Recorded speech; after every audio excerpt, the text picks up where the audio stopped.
Kleber, sou professor no Instituto Federal do Campus Caxias do Sul e hoje estarei ministrando a palestra Soldagem no Estado Sólido, que será uma análise metalúrgica de algumas experiências que eu já tive o prazer de realizar. Eu sou engenheiro metalúrgico, formado pela URGS, já trabalho com processamento no estado sólido aí há mais de 10 anos, mas também trabalho com processamento no estado líquido, obviamente, dou aula de fundição, tenho um pouco de experiência com siderurgia e também aulas de transformação de fases no mestrado profissional do nosso Instituto Federal. Dando seguimento.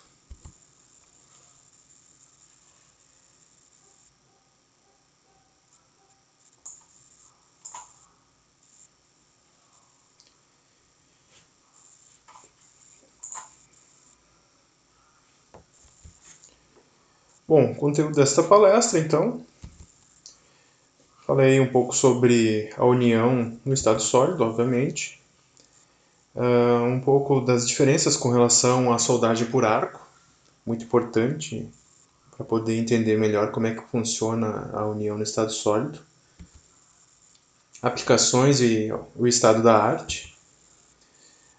E aí tem a pergunta, e no meu processo tem aplicação essa união no estado sólido? E aí nesse item, análise metalúrgica dessas experiências que eu já tive a oportunidade de realizar, que é o foco principal dessa palestra, e conclusões. Então, a união no estado sólido é um processo de união que ocorre aí um coalescimento. Podem ser através de aplicação de pressão, combinação de calor e pressão, mas o processo que eu vou falar é a união no estado sólido por fricção ou atrito, também chamado de soldagem por fricção, do inglês Friction Welding, foi desenvolvida no TWI em 1991 por Thomas Wayne. Então, a ideia aqui é que a coalescência ela é alcançada pela mistura e o calor durante o atrito entre essas duas superfícies. Existem diversos processos de união no estado sólido, em torno de 15 processos que são utilizados no mundo, mas o foco aqui da palestra vai ser no processo UFHPP e o FSW. É importante comentar que o André Luiz Moreira de Carvalho ele vai apresentar uma palestra intitulada Aplicações das Tecnologias de Processamento por Atrito nos Setores Industriais. E aí, por fim, ele vai falar sobre outros diversos processos.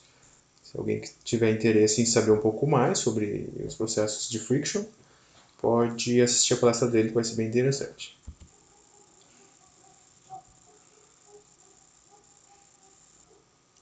Então vamos lá, para as diferenças com relação à soldagem por arco. O que vem a ser o chamado arco?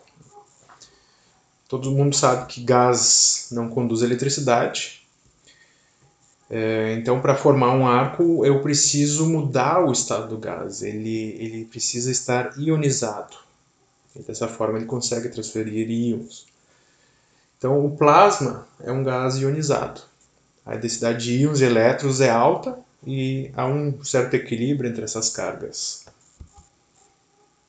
Então, se eu tenho mobilidade, por consequência, eu vou conseguir conduzir corrente. E o que vem a ser o arco? É uma descarga elétrica entre dois eletrodos, que vai ser através desse gás ionizado.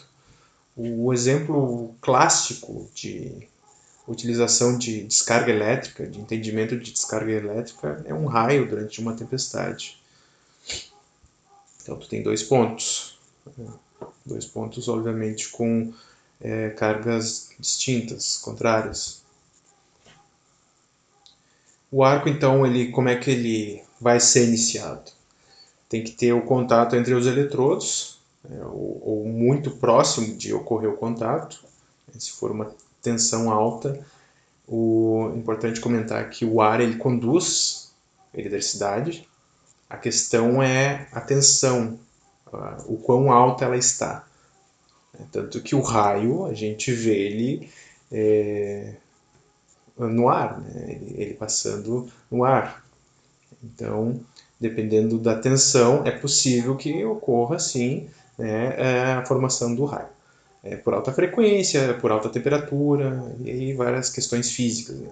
Para manter ele, então tem que ter uma certa distância entre os eletrodos. Quem já realizou algum tipo de soldagem já percebeu que, se, por exemplo, o eletrodo revestido, se tu chega muito próximo da peça que vai ser soldada, tu acaba grudando. É um saco quando gruda, vai ter que ficar puxando ali e vai de novo. Então tem uma certa distância, e essa distância vai depender da quantidade de corrente que foi regulada lá na tua fonte. A tensão também geralmente é fixa, mas tem cidades que têm diferentes tensões. E tem que manter o gás ele ionizado, e também é uma DDP entre os eletrodos, que é a diferença de potencial entre esses eletrodos aí. Então é um conjunto de fatores aí que se regula na fonte e possibilita que ocorra a soldagem por arco. É importante salientar as bases de entendimento de processamento de materiais, que dependendo do processo, como pode ser visto aqui, eu tenho um triângulo, né? E tem 3 pontas e esferas nas pontas. Uma dessas esferas é o processo, a outra é a propriedade e a estrutura. Então, se eu mexo no... O que está querendo dizer isso aqui? Se eu mexo no meu processo, aumento de tensão, diminuo tensão, ou dependendo do processo, aumento de velocidade, diminuo velocidade, eu vou influenciar na propriedade do material que está sendo processado. E por fim, eu vou também acabar alterando a estrutura, no nosso caso, microestrutura, que é o que importa, né? Então a junção desses 3 fatores aí acabam por determinar o desempenho que vai ter essa peça que eu montei por um processo, que eu soldei um componente, um equipamento. E agora verificando aqui, mais para o meio do slide, eu tenho parte de um diagrama ferro-carbono. Então temos as temperaturas e o percentual de carbono sendo mostrado no X e a temperatura em Y. E mais à esquerda aqui eu tenho uma partição térmica de o que está ocorrendo num cordão de soldagem durante a soldagem. Então eu posso ver mais à esquerda dessa figura, está mostrando ali a temperatura máxima que pode chegar na soldagem. A soldagem por arco, ela funde o material, o metal. Então eu vou ter uma zona fundida. Logo em seguida eu vou ter uma linha de fusão, que pode ser acompanhado ali na parte inferior, uma zona fundida, uma linha de fusão, e depois vai chegar numa região transformada, mas vai ter uma granulação grosseira. Por quê? Porque ali não funde, mas absorveu todo o calor da fusão que ocorreu na vizinhança. Então acaba aumentando o tamanho do grão. Vou ter uma região transformada, mas vai ser uma granulação fina, ela vai sofrer calor, mas não vai crescer tanto quanto a região vizinha, né?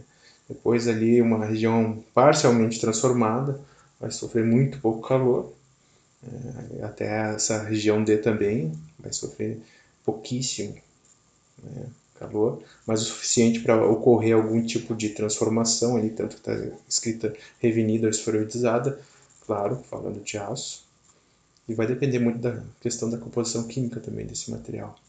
E posteriormente eu tenho metal de base. Aí o metal de base não ocorreu nada, não teve transformação nenhuma, não teve alteração. E na parte inferior está escrito zona termicamente afetada. Então tem um tamanho ali dessa zona que foi afetada pelo calor. Claro que a zona de fusão foi afetada pelo calor, tanto que fundiu as duas partes para soldar.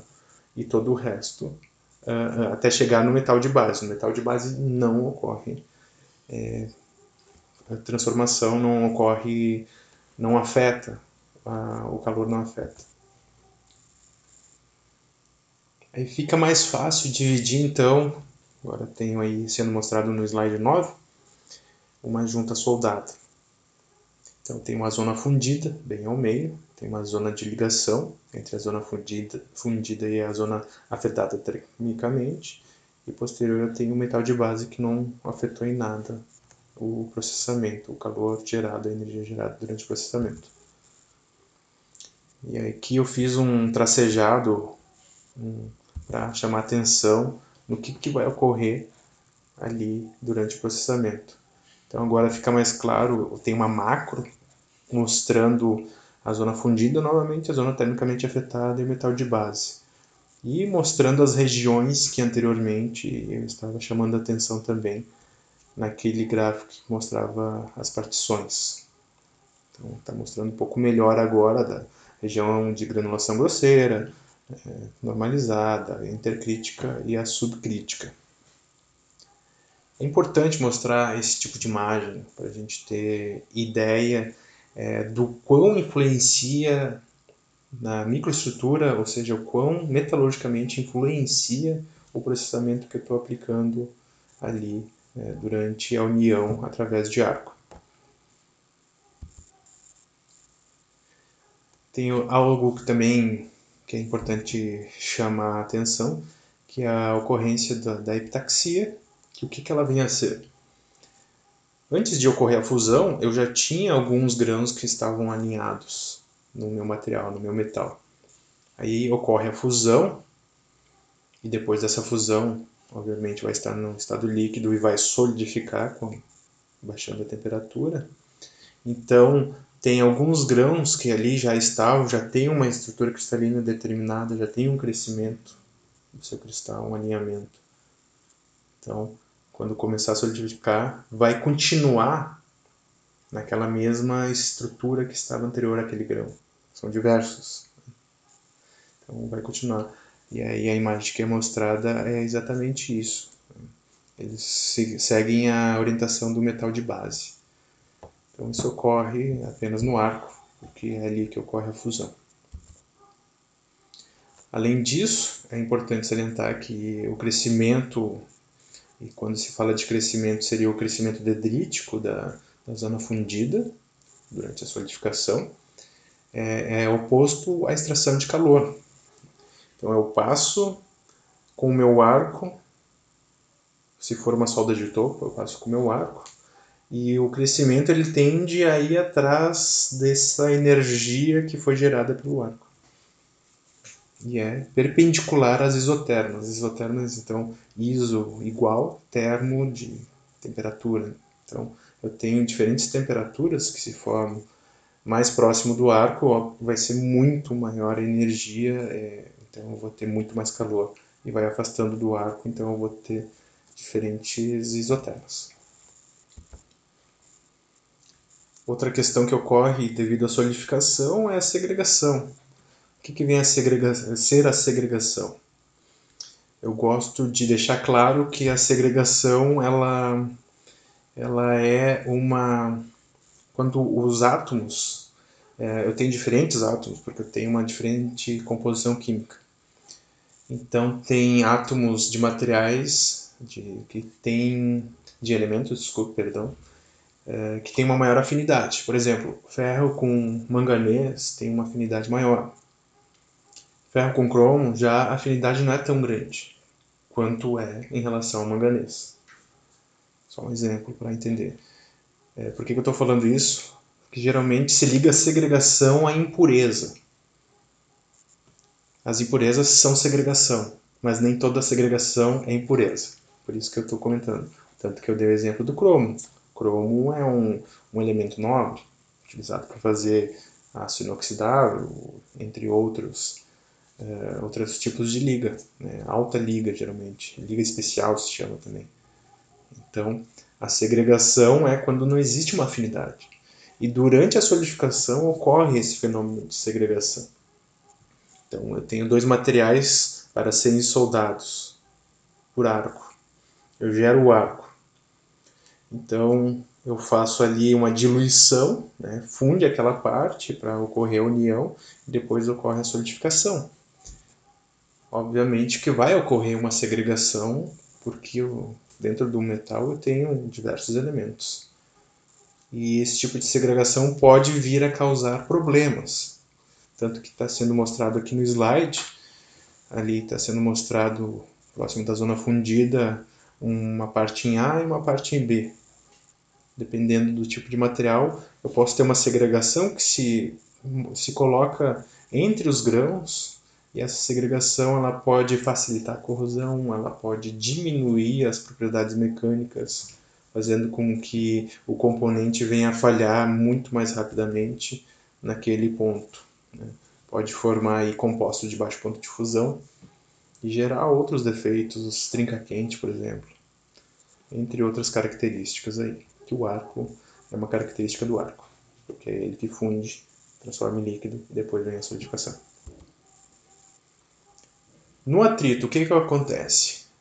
Então, aqui no slide eu estou mostrando novamente a parte que tem as zonas da soldagem por arco. E agora eu trago a soldagem por fricção, por atrito, friction. Quais são os destaques aqui?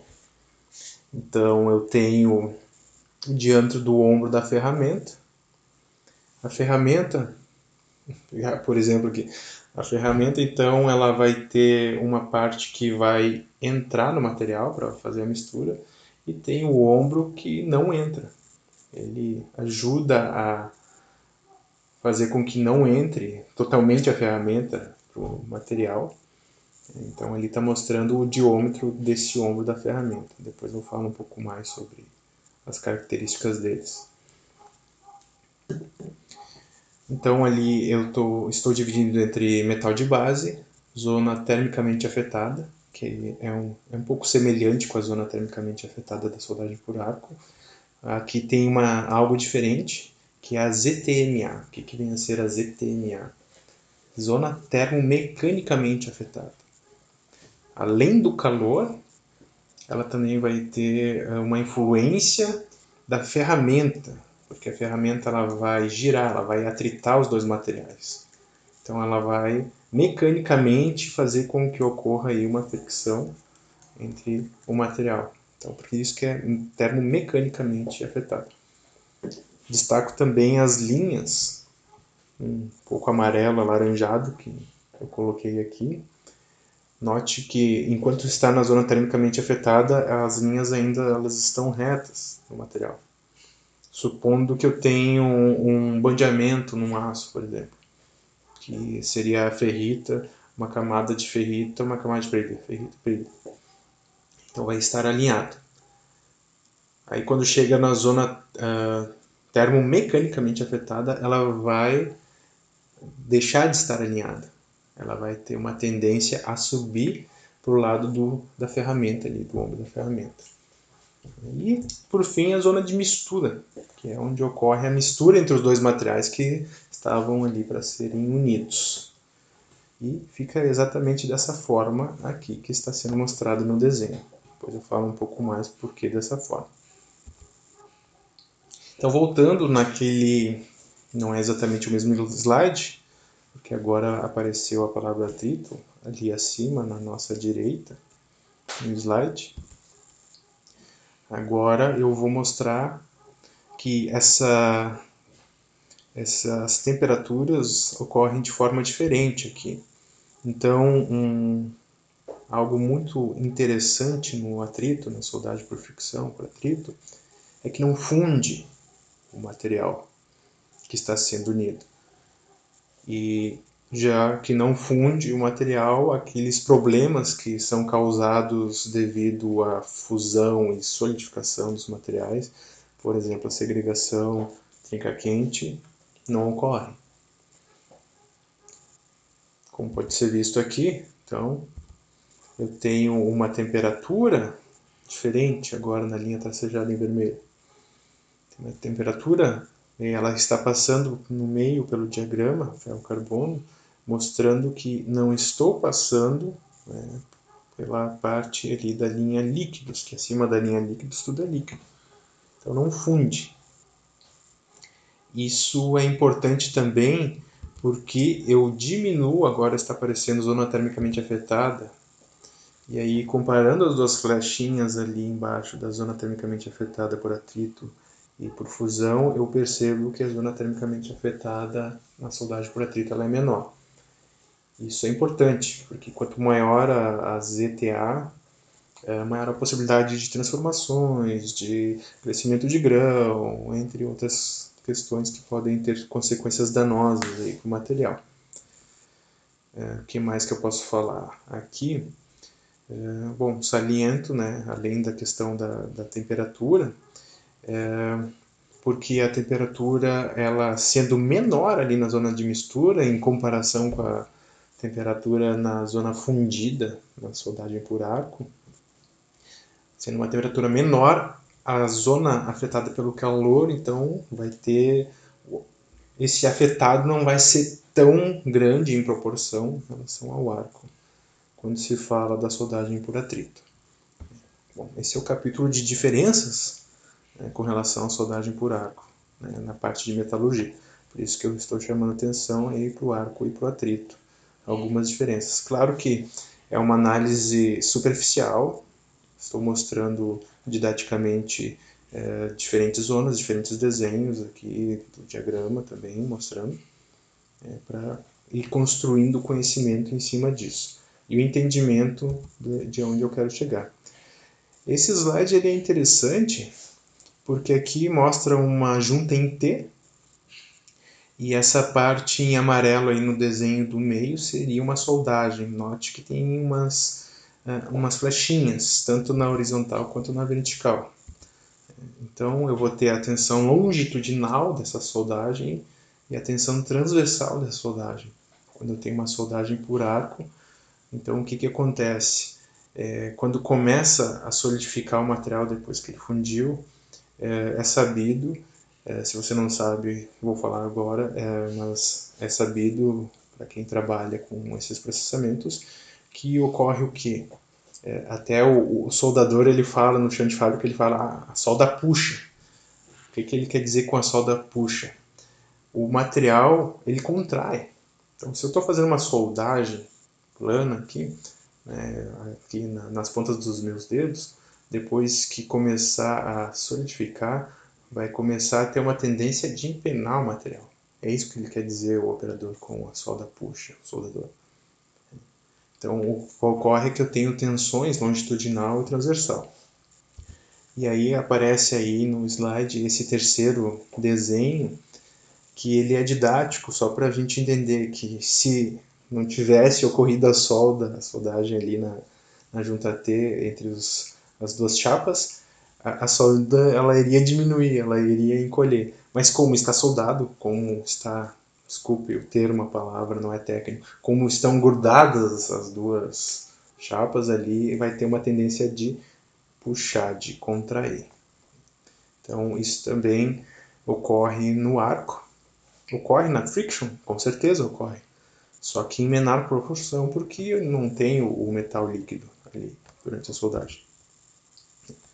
A grande questão aqui apareceu agora, que seria a tensão residual. Então eu vou ter... O que é a tensão residual? É aquela tensão que ela permanece mesmo após o processamento. Então eu tenho uma tensão que está ali no meu material, que se eu tenho algumas fases frágeis que se formaram durante o processamento, qualquer energia extra, uma energia extra pode ser uma batida, por exemplo, um carro, está com alguma solda ali que tem uma tensão residual muito alta.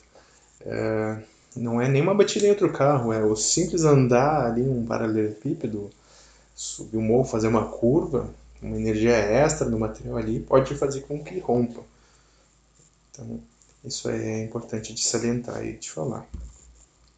Então, voltando ali naquela questão de processo, estrutura e propriedades que acaba sendo importante para o desempenho, no arco, o que acontece? Eu tenho alta temperatura, por causa da fusão, e outra questão é que a alta temperatura ela absorve gás para formar o arco, então a temperatura no interior do arco ela não é mensurável, mas vários pesquisadores já chegaram numa ideia de que a temperatura próxima à fonte do arco ali, numa soldagem TIG, por exemplo, ela pode chegar a 27.000 graus Celsius.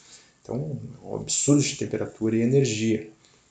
E a energia é tão alta ali que possibilita com que o ar atmosférico, a gente sabe que tem hidrogênio, nitrogênio e oxigênio. A maioria nem é oxigênio. Então é muito fácil de fazer com que nessa alta quantidade de energia o nitrogênio e hidrogênio que estão ali no ar atmosférico, como molécula, sejam quebrados, ionizados e transferidos para dentro do material. Isso pode e vai fragilizar. Tem as chamadas trincas a frio ou induzidas por hidrogênio que estão aí como exemplo. Então existem os defeitos devido à fusão e solidificação, a soldagem por arco. A soldagem por arco ela geralmente necessita de gás de proteção. Ah, mas o eletrodo não precisa de gás. O próprio fato do eletrodo ser revestido, do eletrodo revestido no caso, o revestimento durante a fusão, durante o processamento, aquele revestimento ali ocorre uma reação e acaba gerando uma proteção. Não é exatamente um gás, mas forma uma atmosfera ali também de proteção. E também, durante a soldagem por arco, a questão é que os parâmetros ali é o soldador. É ele que vai aumentar e diminuir a corrente. Se ele está com pressa para terminar o serviço, ele toca a corrente lá em cima e aumenta a velocidade. Isso é terrível para o material. Isso é problemático. Está mexendo no processo, por consequência vai mexer na propriedade, vai mexer na infraestrutura. E aí depois, aqui, exemplo aqui de Caxias do Sul, na Rondon ocorre, vamos supor que ocorreu isso. Aí depois a carreta está subindo ali a serra e eu tô com o meu carro atrás, dá um problema lá porque o cara fez meio mal feito aquela soldagem, quebra o eixo, sei lá, e vem aquela carreta para cima de mim, não é uma boa ideia. Né? Poucos soldadores qualificados.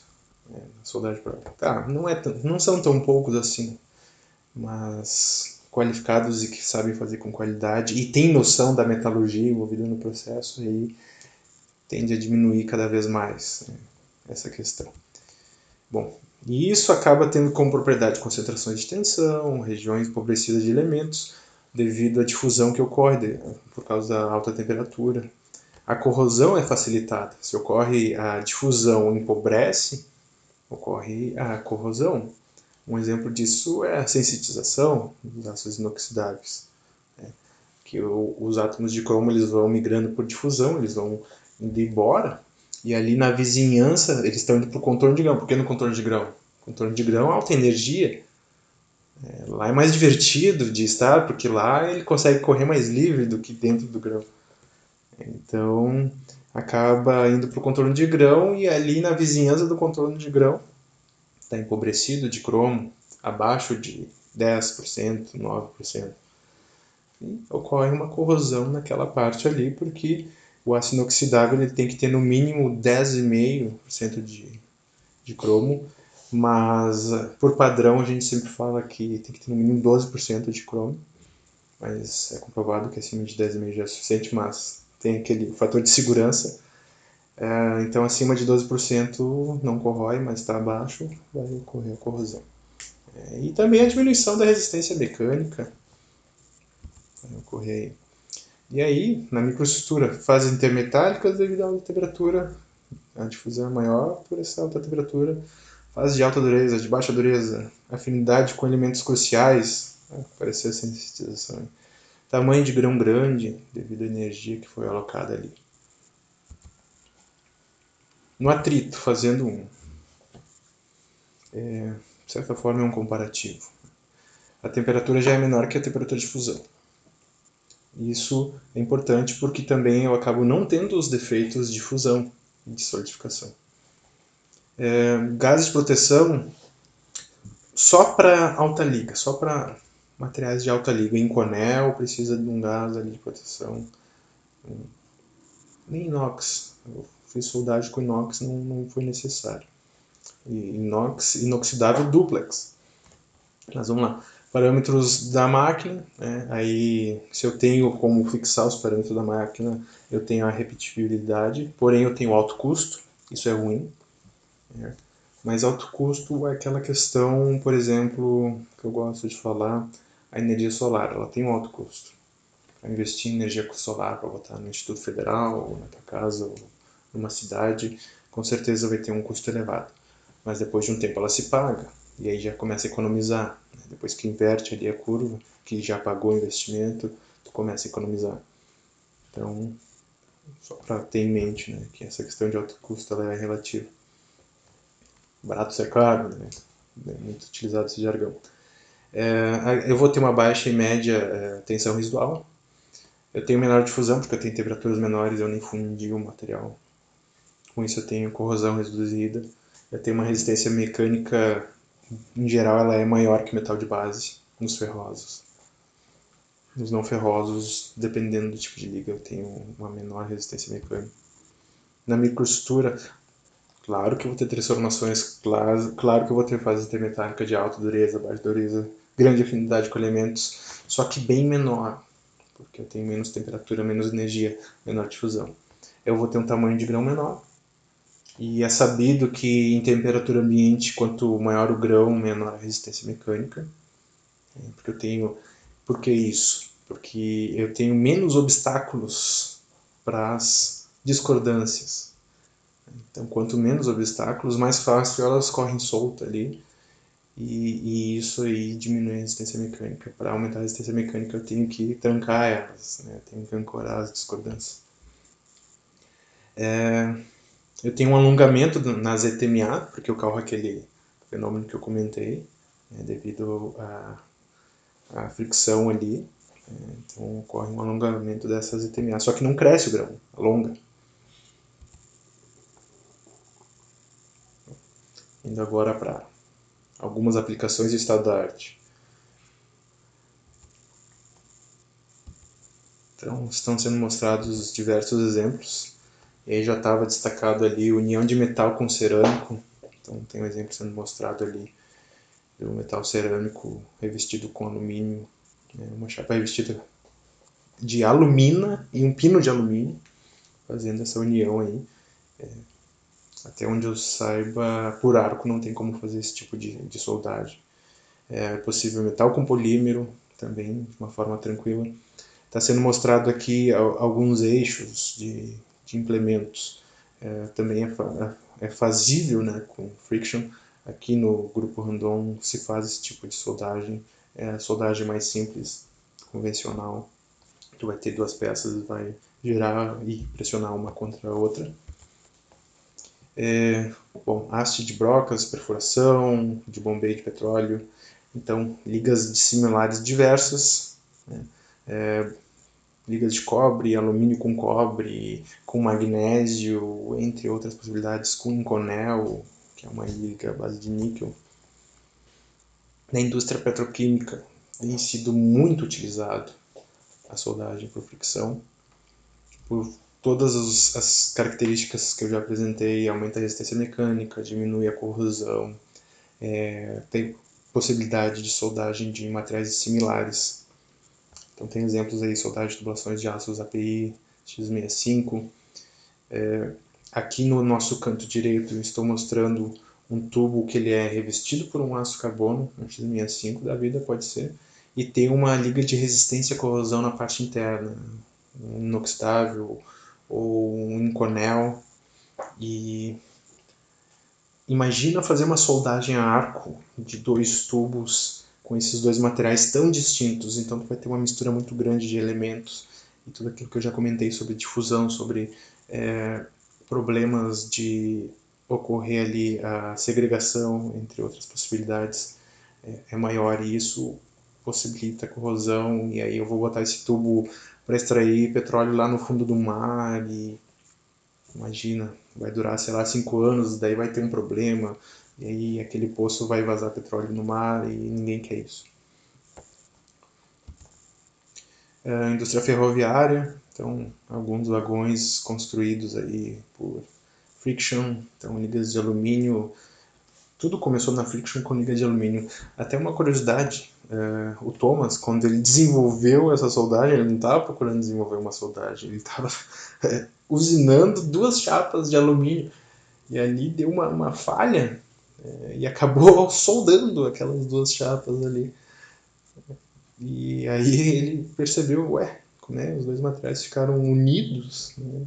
Eram dois materiais distintos, só coloquei junto para eles ficarem com o mesmo formato, sei lá, se ele quis apressar ou não, e acabou soldando, né? Então tudo começou com alumínio, que tem baixo ponto de fusão e facilita.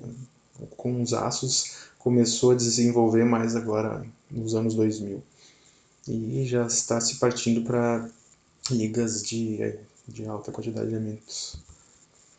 Então aqui também indústria naval, navios, etc. E, né, infelizmente todo o desenvolvimento na história humana, não vou dizer todo, mas parte do desenvolvimento humano é em prol de guerra.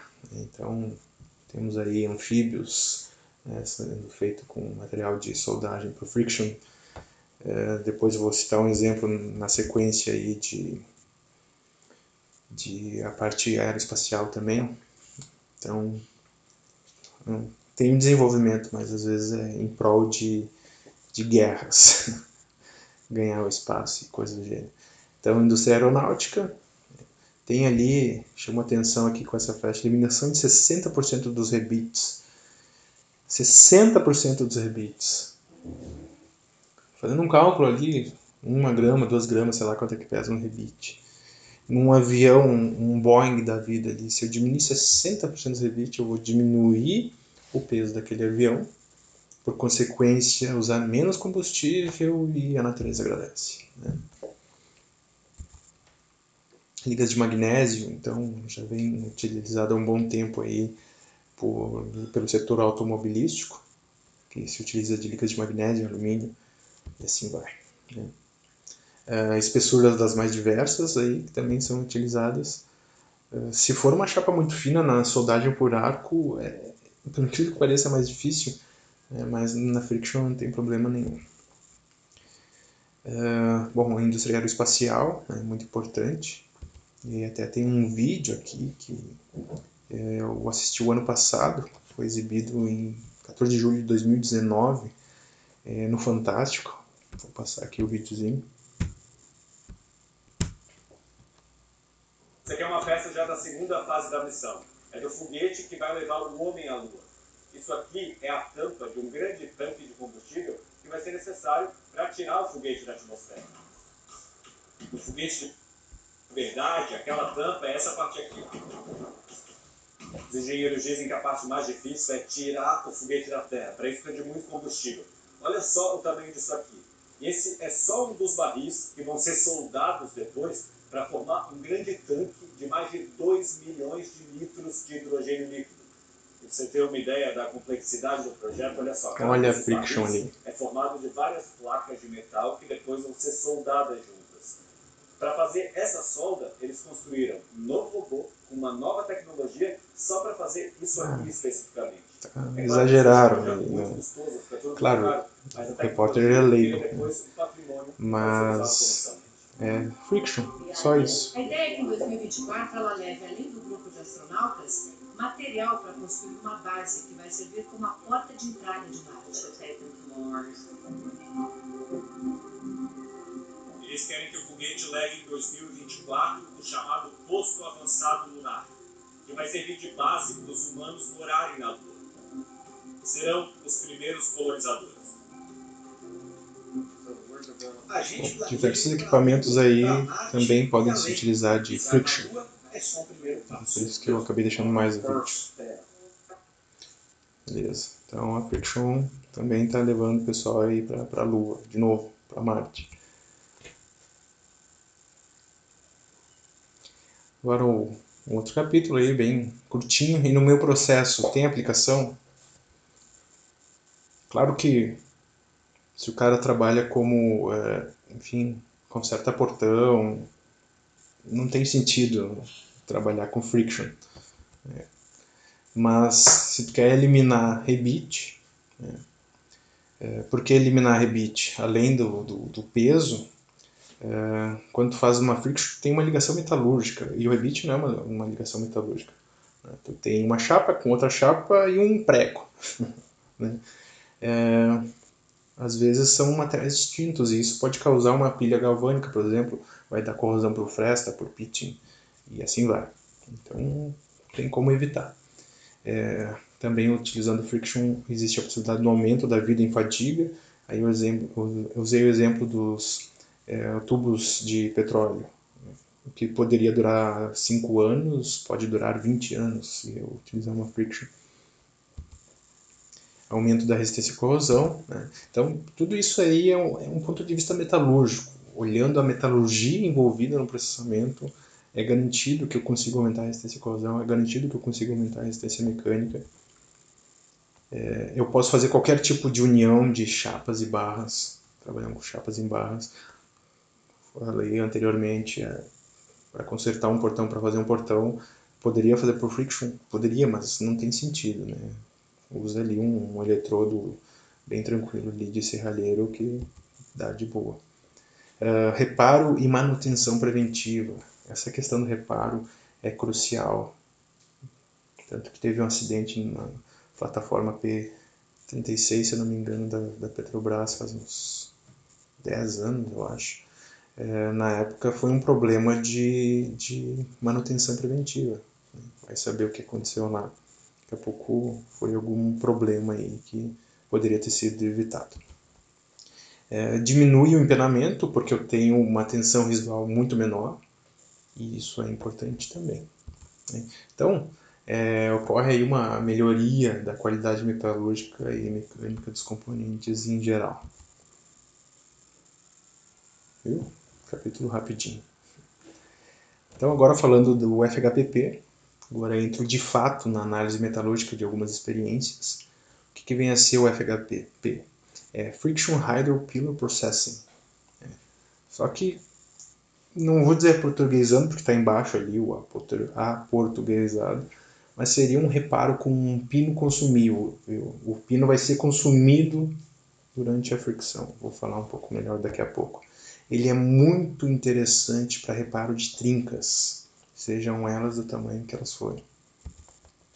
Então, por exemplo, supondo que eu tenho uma trinca num duto, daí eu tentei fazer ali, desculpe que tá meia boca ali, supondo que eu tenho uma trinca amarela e fui lá com uma lupa, ou fiz um líquido penetrante, partícula magnética, alguma coisa e constatei que tem uma trinca. Então, como que eu posso resolver essa trinca? Eu posso fazer por soldagem por arco, obviamente, só que tem uma característica da soldagem por arco que na friction não é necessária. Qual que seria essa? Eu tenho que desligar a planta, tem que parar de passar óleo ali, se eu for utilizar arco. Porque o arco é pura energia, gera uma faisqueira e aquece, funde. Nossa, como eu comentei na TIG, se constatou que chegou já a 27 mil graus. É possível que você chegue a 27 mil graus ali na fonte do arco. Na friction, não necessariamente eu tenho que desligar a planta. Posso fazer a manutenção ali com tudo funcionando, porque não vai fundir. Nem vai atravessar esse material aqui.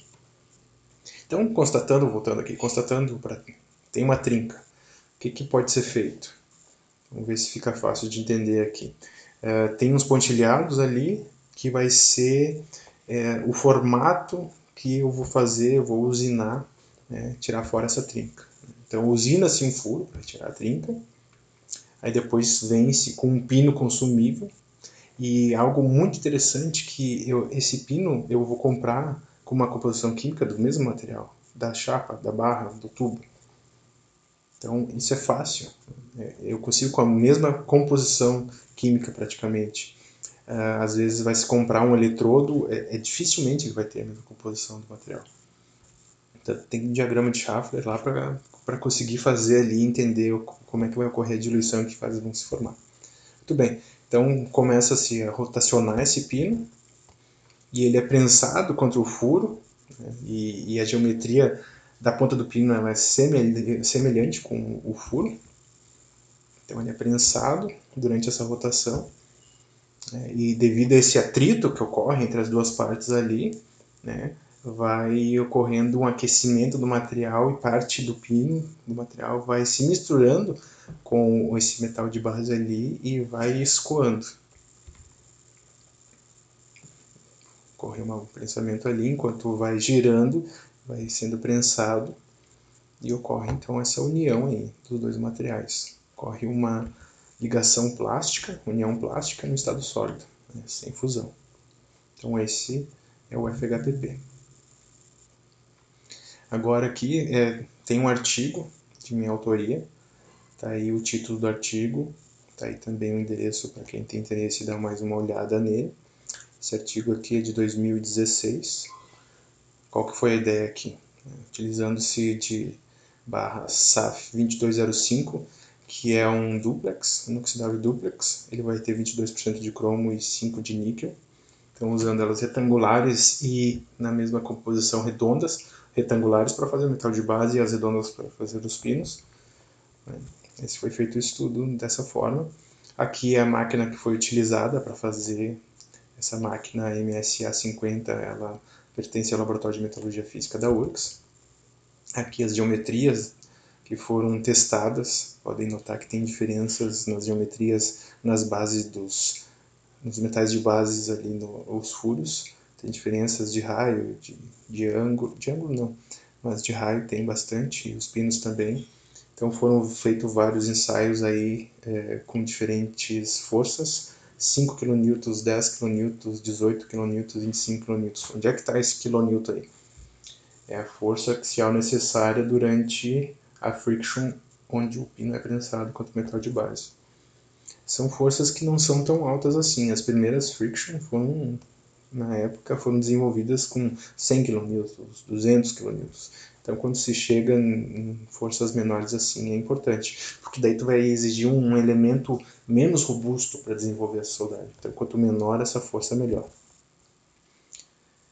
Aqui mostra então, depois que foram usinados os furos no metal de base, como é que foram colocados os termopares, na imagem do meio como é que foi fixado na máquina para poder realizar a soldagem. Então ali, acho que aparece aqui, aqui seria o pino e aqui o metal de base que vai ser, os dois vão ser unidos. Então por esses termopares aqui se chegou nessas temperaturas. Claro que como não tem como colocar exatamente no buraco ali onde vai ocorrer, porque isso ia fazer com que conseguisse um pouco de sinal e aí depois de um tempo ia acabar o sinal do termopar porque ia se fundir ali, fundir não pode usar a palavra fundir, ia se misturar junto com o restante do material, então tem que ter uma certa distância. Então na imagem A, no canto aí esquerdo, está mostrando o início do processamento, na imagem B já quando ocorreu o atrito entre os dois e na parte inferior aqui já com a união estabelecida. Como eu comentei, foram feitos com 5 kN, então na figura A mostra que com 5 kN não é o suficiente para ocorrer uma união, tem um defeito ali no corner. Na imagem B também, com 10 kN na geometria G2, significa geometria 2, também ocorre esse problema. Já com 18 kN começa a querer fazer uma união, mas percebe-se que tem uma diferença entre os dois materiais ali. Né? Então, na figura E, começa a brincadeira a ficar divertida, com 25 kN. Então, nesse artigo aqui, que foi um avanço no momento, porque até então não tinha sido feita uma soldagem de duplex com tão baixa força, e por isso que esse artigo aí mereceu a publicação. Então, foi agora os estudos, depois que foi verificado que as outras forças não era possível, e com 25 foi possível, o restante do artigo, então ele versou sobre a soldagem de 25 kN. Então aqui destaco uma macrografia, mostrando as zonas que se formaram aí. Fica mais fácil de verificar as zonas através desse desenho esquemático. Então, em azulzinho no meio tem uma zona de mistura entre o pino e o metal de base. E aí depois eu vou ter uma zona termomecanicamente afetada do pino e uma zona termicamente afetada do metal de base. Mais afastado, uma zona termomecanicamente anteriormente, né? E depois em vermelho, uma zona que foi só afetada pelo calor. Mais acima do pino, mais abaixo do metal de base. E é isso que está sendo mostrado na macro.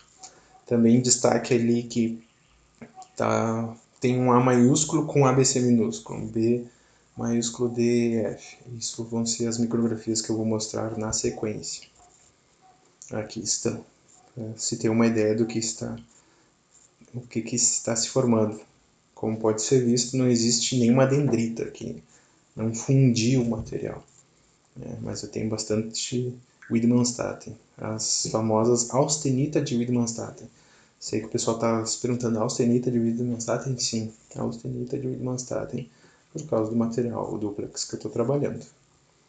Então aqui a ferrita está em azul, e a austenita está nessa fase um pouco mais clara e amarelado, creminho. Então falando um pouco mais aí desta zona de mistura, o que se formou? Se formou a austenita idiomórfica, que está ali no cantinho esquerdo da micrografia. O que é idiomórfica? É aquela que está dentro do grão. E aí, lá no canto superior da direita, formou essa austenita alotriomórfica. O que vem a ser aquele símbolo de austenita ali, né? Frase gama com A maiúsculo. Alotriomórfica é a de contorno de grão. E embaixo aqui a de Widmanstätten, que forma o pentezinho, a asa da coruja, né? Aí tem várias formas de se chamar.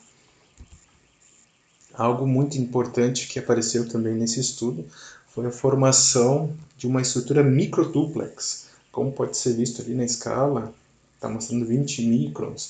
Então cada grãozinho daqueles de austenita ali, eu tenho grão com quase nanoscópico, né? Menor que 1 micron, menor que meio micron. Então isso aqui é bem interessante também. E de novo, né, quando diminui o tamanho do grão, eu aumento a resistência mecânica. Né? É sabido na temperatura ambiente que isso ocorre. Então esses foram os destaques aí desse trabalho. Claro que teve mais um pouco também, que está sendo mostrado nas diferentes regiões, que eu tenho o percentual de, está mostrando ali percentual de ferrita, percentual de alfa. É sabido que quanto mais próximo de 50% melhor, mas depois de um processamento é muito difícil na soldagem a arco e não ia ser diferente por atrito. Mas se eu conseguir garantir até 65%, né, no máximo 70%, ainda está de bom tamanho. E aí foi possível ver ali. Além do mais, também o espaçamento austenítico aí foi pequeno, pode ser visto ali na coluna de espaçamento austenítico, quando se processa com FHPPI. E as normas, né, esse fato é importante para garantir a resistência contra a trinca induzida por hidrogênio. Então, muito importante. No canto aqui direito, mostra os perfis de microdureza nas diferentes linhas ali e zonas que foram analisadas, mas nota-se que não tem uma variação muito grande. É de 250 Vickers a não chega a 290 Vickers. É uma variação pequena, considerada pequena. Isso é interessante. Aqui um outro artigo já. Esse artigo é de 2019. De novo, está aí o título do artigo e está aí o endereço para quem quiser dar uma olhada depois. Então, aqui foram outros estudos que foram feitos. Agora está se comparando literalmente a soldagem friction, o FHPP e a TIG. Então aqui mostra o dobramento da friction e alguns resultados aqui da friction também no Sharpie. Mostra também como foi retirado o corpo de prova. E nesse estudo, além dos materiais que foram utilizados, teve que também ter a vareta aí, que já ela é 2209, ela já tem mais níquel. Aqui, vareta TIG. Aqui os parâmetros de processamento. E foi feito nesse artigo, esse novo artigo aqui, de comparação, e a novidade foi a comparação e outros resultados, obviamente. Já mostra aqui nessa simulação de mistura dos dois materiais como o pino e a barra são semelhantes. No meu gráfico aqui da esquerda, eu tenho possível formação de 7 fases. Já no da direita, eu começo a complicar um pouco e várias outras possibilidades. Foi feita então uma análise aí de um raio-x, né, para verificar a formação dessas fases. Tem alguns picos bem pequenos ali. Foi feito o EDS do MEV também, para se ter uma noção do que está acontecendo. Então se constatou aí a formação da fase Ki, está sendo mostrado aí nas imagens A, B, C e D, a fase Ki. A fase alfa também está sendo mostrada, e a fase gama. Então tem imagem de MEV de microscópio óptico. Aqui mostrando a macro da soldagem TIG, mostrando aí a zona de fusão. E também mostrando as mesmas alturas ali, 1, 2 e 3. E no canto aqui está sendo mostrado, no canto direito, que, óbvio, forma dendrita, ocorreu a fusão dos materiais.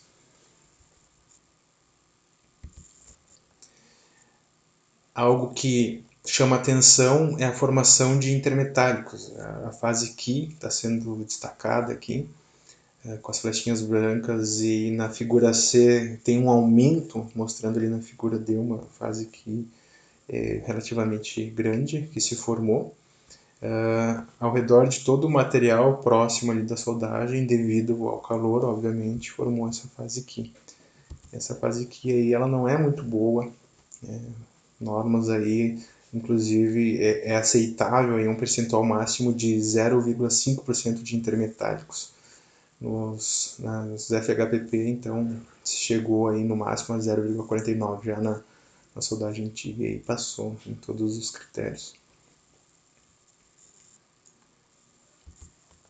Além disso, a cinética de precipitação aí da fase gama e acelerada, né, quando tem uma temperatura alta, e essa fase é muito prejudicial.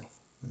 Ela vai ser ruim aí na questão da resistência à corrosão em meios contendo cloretos, aí, segundo o GUM. E por que agora eu vim com uma fase, desculpa, eu falei gama, fase delta, porque eu surgi com uma fase delta ali.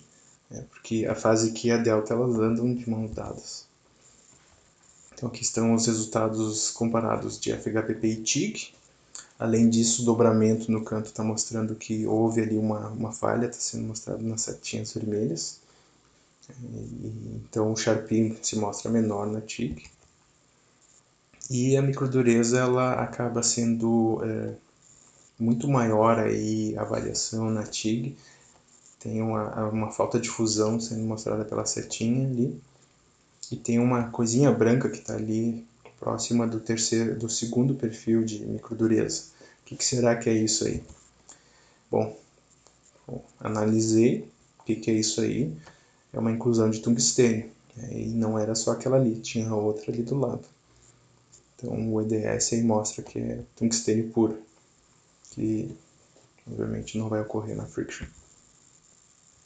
Então, indo para um próximo capítulo de FHPP foi isso. Falar um pouco aí nos minutos que me restam da Friction Stir Welding. Então, nesse artigo aí, nesse terceiro artigo que eu estou trazendo, esse artigo é desse ano.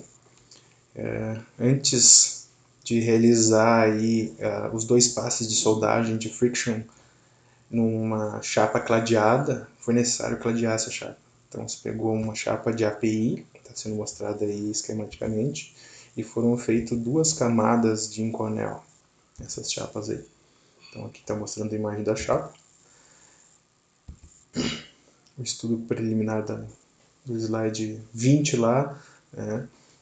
Essas chapas aqui é um estudo preliminar, porque qual que é a ideia aqui? A ideia é soldar por friction tubos cladeados. E isso já está sendo feito lá no centro de pesquisa lá na Alemanha, onde eu estive fazendo o meu pós-doutorado.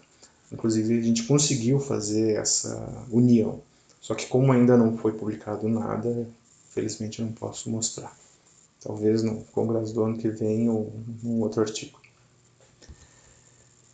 Muito bem, fazendo um corte transversal para entender o que aconteceu aqui. Então temos a primeira camada e a segunda camada de Inconel, e depois essas chapas aqui elas foram usinadas até que eu tivesse uma parte contendo 4 milímetros de aço e 3 milímetros de Inconel. E cortada ali como mostra o pontilhado. Embaixo mostra a composição química. Depois disso, o que foi feito? Ali é a máquina que foi utilizada para fazer a friction.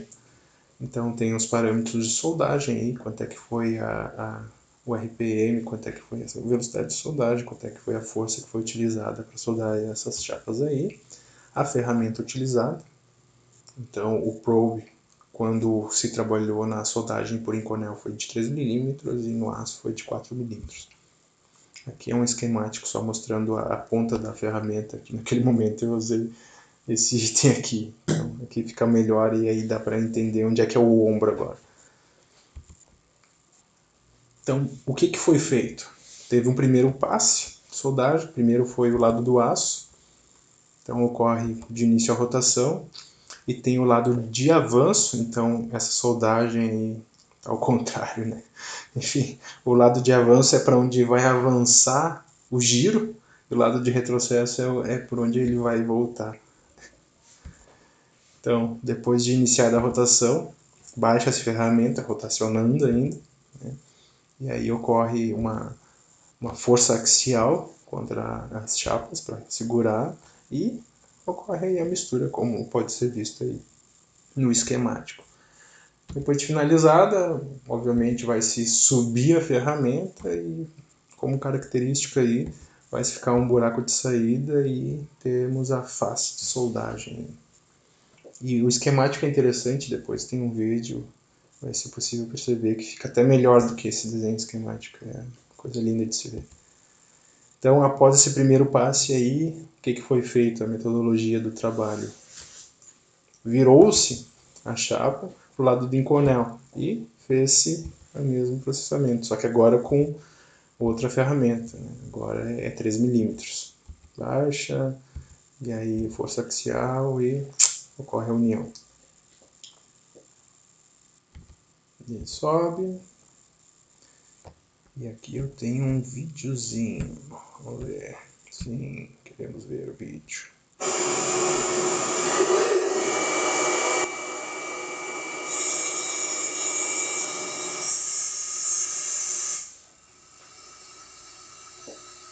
Agora dá para ter uma ideia melhor da dimensão da máquina.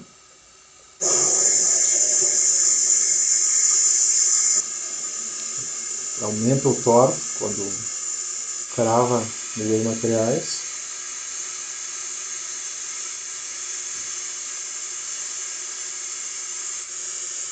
Olha só que acabamento lindo. Meu Deus. E essas marquinhas quem faz é o ombro. Maravilha.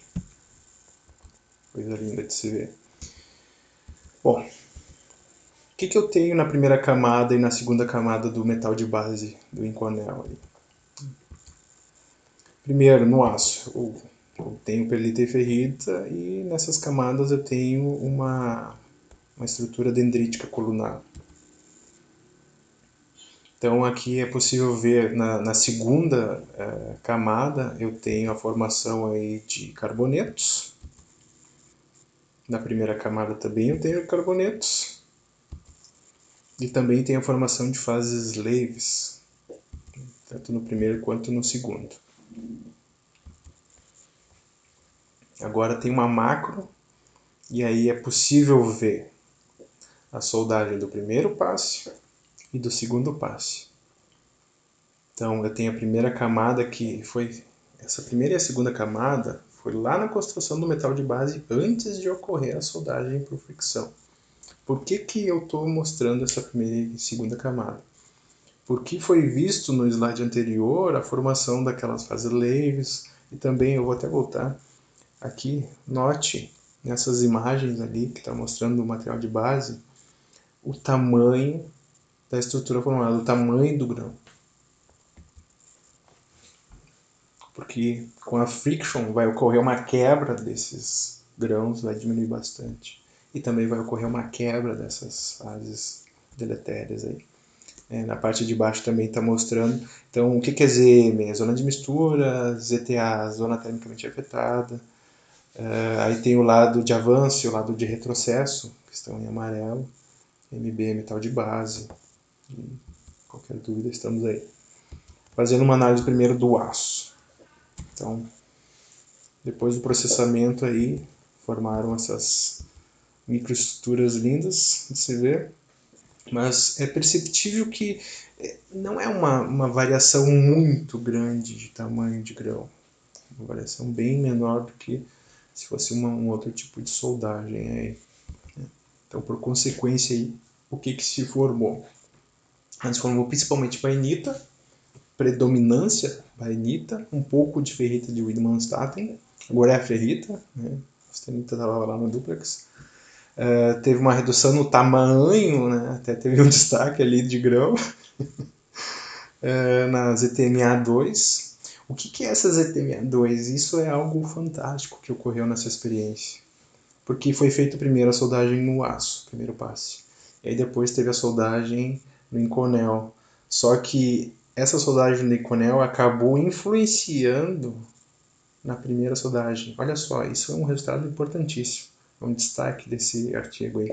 Então, o segundo passe, ele influenciou no primeiro passe. E vai ser possível ver depois, quando for analisada a microdureza, que ocorreu como se fosse um tratamento térmico no aço. Ocorreu um revelimento no aço. Então, deu uma aliviada nas tensões. Né? Bem bacana.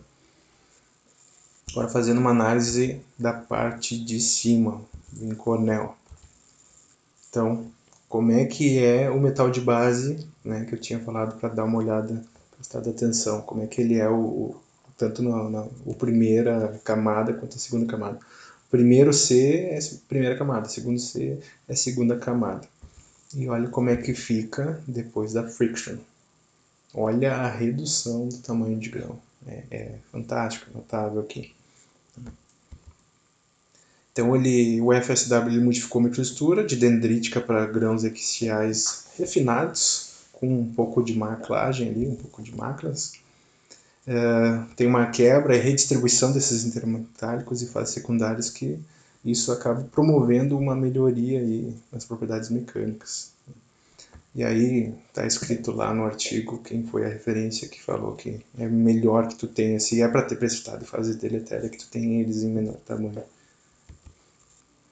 E aí, finalmente, a microdureza que eu comentei, é interessante essa imagem, olhando as duas imagens da esquerda do slide, a inferior, ela mostra aí, é bacana de ver, é um 3D da microdureza. Então, mostra que eu tenho ali no meu Inconel altíssimas dureza e eu tenho no meu aço uma dureza bem mais baixa. Então, forma um vale ali e é perceptível. E aí, quando eu falei, olha, nota, acho que dá para ver aqui o meu mouse, aqui onde eu tenho as menores durezas. Então, é aqui que acabou ocorrendo um tipo de tratamento térmico devido ao segundo passe. É um resultado fantástico, isso aí, bem bacana mesmo. Aqui alguma ideia de quanto é que ficou a microdureza aí da primeira e da segunda camada da parte do Inconel, depois da segundo passe de soldagem. Então, alguns destaques. Né? Então, foi notável a redução do grão, como comentei anteriormente, a quebra dos intermetálicos. O que é intermetálicos? Já falou, Kleber e tal. Eles ocorrem devido à segregação, né? O exemplo é a fase Leaves. Fase secundária, o que é? Né? Geralmente é da composição, os exemplos são carbonetos, né? M3C, que forma o M23 e assim vai. Então, são fases secundárias. A diferença entre intermetálico e fases secundárias é isso. E quebrando tudo, então, quais as conclusões da palestra? Processos de união, então, no estado sólido tem um grande potencial de aplicação. Essa foi a ideia de mostrar. E o grande avanço dessas técnicas aí se deve principalmente à parte metalúrgica envolvida, análise metalúrgica. Isso é importantíssimo, entender a correlação entre as fases, entre os intermetálicos, fases secundárias, o quanto da energia gasta, o calor gerado, o quanto que ele afeta, o quanto grande fica a zona termicamente afetada, o quanto menor, né, o quanto de difusão que pode ocorrer aí e acabar por diminuir a composição química de algum elemento ali que é importante, ou até aumentar, enfim. Então a análise metalúrgica aí possibilitou os grandes avanços que temos até hoje e continua avançando os processos de friction. E é isso. Fica aqui então meu muito obrigado pelo convite de palestrar no primeiro congresso, o ENGIE Brasil 2020. É uma honra, é um prazer trabalhar. Muito obrigado a toda a equipe aí de organização. Sei que não é fácil organizar. Meus parabéns nesse tempo de pandemia, o pessoal se reinventando, se reestruturando e seguindo. Então, continuamos aí. Muito obrigado e um bom congresso para todos.